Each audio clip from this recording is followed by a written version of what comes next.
तो स्वागत रहेगा आप लोगों की ब्रोज एंड बैंटर की नई वीडियो में। आज हम लोग दो वीडियोस निकालने वाले हैं। पहली वीडियो यानी कि ये वाली वीडियो जिसमें हम लोग डिटेल में बात करेंगे लपोर्ता की जो टेस्टिमोनी है, कल जो उसने भाई कोर्ट में जाके बयान दिया है related to Negreira case and Valverde ex Barcelona coach and Luis Enrique ex Barcelona coach की भी भाई कहीं ना कहीं टेस्टिमोनी आई है सामने। तो यहाँ पे काफी ज्यादा हाइप बनाया जा रहा है, particularly Madrid pages and Madrid की जो फंडेड मीडिया है, यहाँ पे बताया जा रहा है कि Barcelona is caught, Laporta is caught, ऐसे ऐसे करके काफी सारी चीजें बताई जा रही है।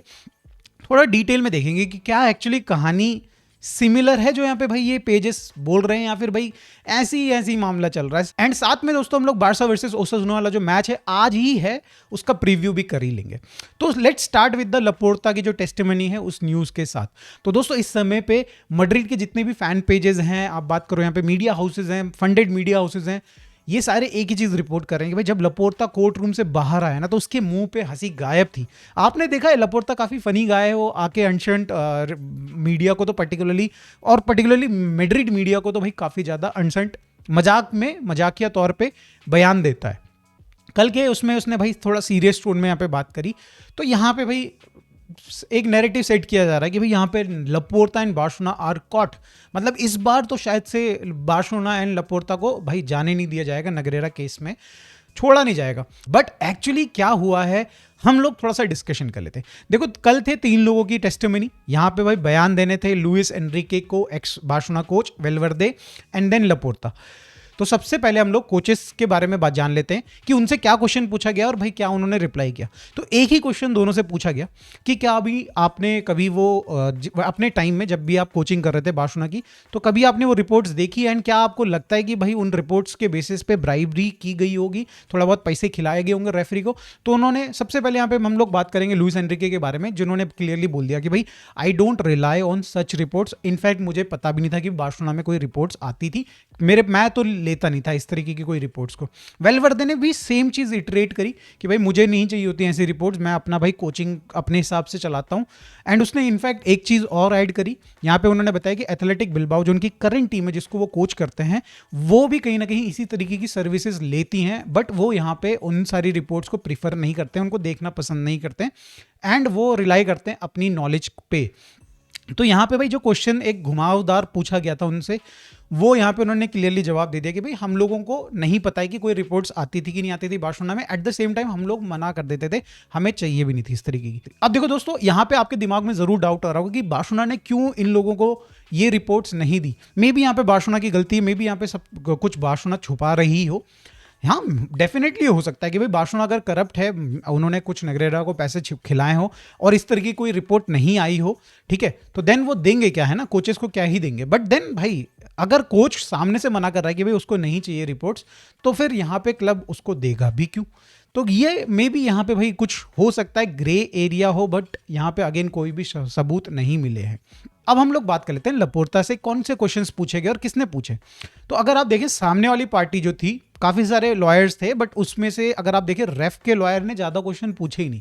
स्पेनिश जो आपके जो ये कमेटी, लालिगा की कमेटी के जो लॉयर हैं, उन्होंने ज्यादा क्वेश्चन नहीं पूछे। जो मेनली क्वेश्चन पूछ रहे थे यहाँ पे वो थे रियल मैड्रिड के लॉयर, क्योंकि यहाँ पे रियल मैड्रिड जो है वो खुद में इंजर्ड पार्टी अपने आप को मानती है। उन्होंने ये प्रेजेंट किया कि भाई हम सबसे ज़्यादा अफेक्टेड हैं, ये जो जितना भी पीरियड रहा है, ऑब्वियसली भाई 2001 से 2018 तक हमने कई बार लालिगा में उनको हराया है and that is why they feel कि भाई वो कहीं ना कहीं ज़्यादा हारे हैं। एंड रीज़न यहाँ पे है कि बार्सिलोना ने नगरेरा को पैसा खिलाया, रेफरीज को इनडायरेक्टली ब्राइब किया, दैट इज द रीज़न। अब यहाँ पे भाई रियल मैड्रिड के जो लॉयर थे उन्होंने क्या पूछा लपोर्ता से, उन्होंने एक बहुत ही इंपॉर्टेंट क्वेश्चन पूछा जिसमें सबके कान खड़े हो गए।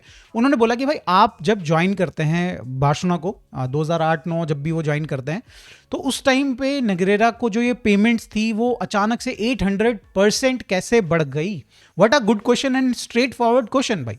बिल्कुल भाई, अगर ऐसा है भाई फिगर्स बढ़ रही हैं तो डेफिनेटली भाई यहाँ पे पूछा जाना चाहिए था। तो यहाँ पे लपोर्ता इसका आंसर करते हैं, वो बोलते हैं कि ऑलरेडी प्री एग्रीमेंट था क्लब का और भाई यहाँ पे सामने जो भी ऑर्गेनाइजेशन थी नगरेरा की, एंड ये सारे के सारे शेड्यूल्ड थे पेमेंट। मुझे यहाँ पे मैंने ये जो सारी की सारी पेमेंट्स का जो शेड्यूल था उसको इनहेरिट किया था।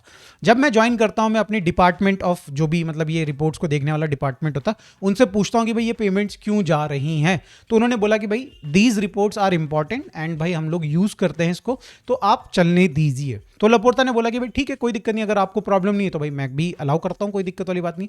देन लपोर्ता एक और चीज़ ऐड करते हैं इसमें, बोलते हैं कि भाई क्योंकि पेमेंट्स जो थी ना बहुत छोटी छोटी पेमेंट्स थी, मतलब 100,000 यूरोस की ही पेमेंट्स थी, तो इतनी कम पेमेंट्स के लिए आपका जो बोर्ड का अप्रूवल चाहिए नहीं होता है।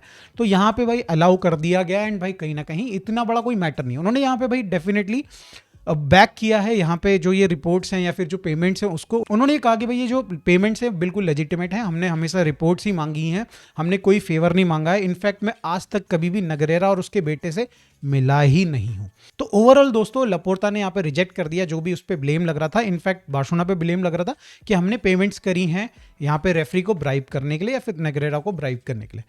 अब देखो दोस्तों, यहाँ पे ना हर कोई फैन पेज, हर कोई फैन अपने हिसाब से, अपने बायसनेस के हिसाब से आपको ये सारी कहानियां सुनाएगा। बट अगर आप ओवरऑल इस कल का जो केस हुआ था जिसमें भाई टेस्टिमोनीज हुई, कुछ अगर आप बोलोगे कि कुछ नया निकल के आया, कोई नया एविडेंस निकल के आया, तो देयर इज नथिंग। मैं कुछ दिन पहले बोल रहा था कि रियल मैड्रिड ने कुछ डॉजियर टाइप का बना रहा है जिसमें कुछ डॉक्यूमेंट्स, कुछ वीडियोस, कुछ वो डेटा सामने प्रेजेंट करने वाला है जो कोर्ट के सामने।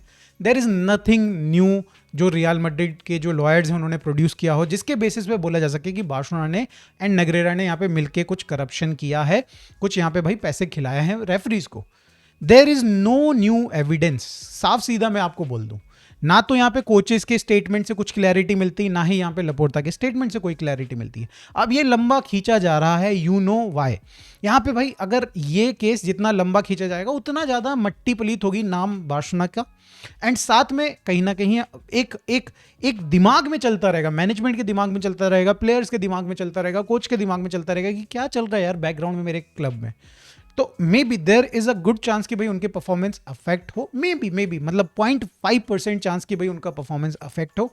एंड इसके साथ साथ भाई नाम खराब रहेगा तो ऑब्वियसली स्पॉन्सरशिप भी मिलने में थोड़ी प्रॉब्लम हो सकती है। तो मतलब ओवरऑल यहाँ पे एक रियल मैड्रिड क्लब है, मैं सीधा सीधा बोल दूं, जो कि चाहता है कि भाई बार्सिलोना इसी में उलझी रहे। बट अगर आपको इसके सिवाय भी एक एडिशनल इनपुट चाहिए भाई, हम लोगों को तो भाई बिल्कुल भी नॉलेज नहीं है यहाँ पे लॉ का। तो एक लॉयर है मिगुएल गलान जिन्होंने एक्चुअली टेबास को भी रिसेंटली उंगली कर करके उसके ऊपर केस कर दिया है, and may be because of him यहाँ पे भाई टेबास यहाँ पे प्रेसिडेंसी छोड़ सकता है लालिगा की। तो यहाँ पे उन्होंने इस जो भी यहाँ पे कल का जो टेस्टिमनी हुई है उन्होंने क्लियरिटी यहाँ पे दी है। मैं स्टेटमेंट लगा देता हूँ, इंग्लिश में नहीं है, स्पेनिश में है, ट्रांसलेट करके मैं लगा दूंगा मोस्ट प्रॉब्ली। बहुत बड़ी स्टेटमेंट है, बहुत ज़्यादा बात करने के लिए है नहीं इसमें, साफ सीधी सी बात है। क्रक्स यही है कि वो भी यही कह रहे हैं कि भाई there is no new evidence. आप घुमा फिरा के 50 चीज़ें बोल लो, बट अगर एविडेंस नहीं देते हो सामने तो कोई फ़ायदा नहीं है। उन्होंने कहा स्पेन में अगर यहाँ पे नॉन क्रिमिनल केसेस में आपको एविडेंस देना पड़ता है सामने वाली पार्टी के against, and there is no new evidence, और या फिर ऐसा एविडेंस जो कि भाई क्लियरली बोलता है यहाँ पे बार्सिलोना ने कुछ करप्शन किया है। तो यस, अभी तक बार्सिलोना इस केस में भाई क्लियर है, अभी तक तो कोई भी ऐसा एविडेंस नहीं आया है।